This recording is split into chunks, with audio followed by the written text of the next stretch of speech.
Welcome to our channel. Today we how to activate WebinarJam for running sales webinars in the US step by step clearly. To activate WebinarJam for running sales webinars in the US, begin by visiting the official WebinarJam website. Click on the Sign Up or Get Started button to create a new account. Fill out the registration form with your email address and a secure password. After submitting your information, check your email for a confirmation link from WebinarJam. Click on the confirmation link to verify your email address and activate your account. Once your account is activated, log in using your email and password. Upon logging in, you will be taken to the WebinarJam dashboard. From the dashboard, locate the Create Webinar button and click on it. Fill in the webinar details, including the title, date, and time. Choose the type of webinar you want to run, such as live, automated, or hybrid. Next, configure the registration settings for your attendees.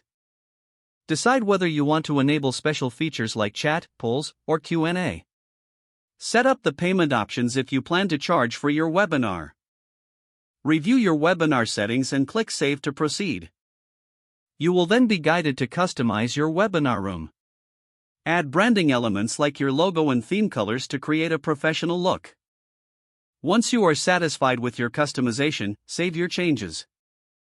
Finally, promote your webinar by sharing the registration link through your preferred marketing channels. Prepare for your webinar by rehearsing and checking all technical aspects ahead of time.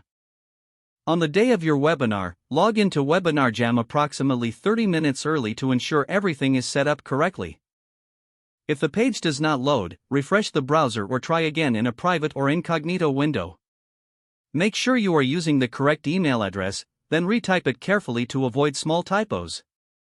If your password is not accepted, use the reset option and create a new strong password you can remember. Check your spam folder for verification or security emails, then complete any requested confirmation steps. Enable two-factor authentication if available to improve account security and reduce unauthorized access risk. After signing in, review your profile details so your contact information and settings are accurate and current.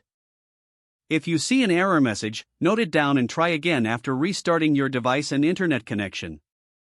Log out when you finish, especially on shared devices, to keep your account and payment information secure.